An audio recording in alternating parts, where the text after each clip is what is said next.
Binago ng lokal na pamahalaan ng Bangar, La Union ang price ceiling ng karneng manok sa pampublikong pamilihan matapos itong imungkahi ng samahan ng mga manlalako. Kasado sa bisa ng kautosan, nakasaad na abot sa 230 pesos ang kada kilo ng buong manok, habang nasa 240 naman ang atay at naglalaro mula 70 hanggang 160 pesos ang iba pang bahagi ng manok. Dahilan nito ang mataas sa labor cost at transportasyon na sanhi ng pagtaas din ng ibinabagsak na produktong manok sa bayan.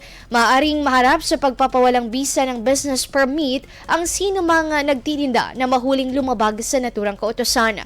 Epektibo ng kautosan base na rin sa rekomendasyon ng Municipal Price Coordinating Council at inaasahang mananatili sa loob ng 6 na buwan maliban na lamang umano sa posibleng lagay sa merkado ayon sa lokal na pamahalaan.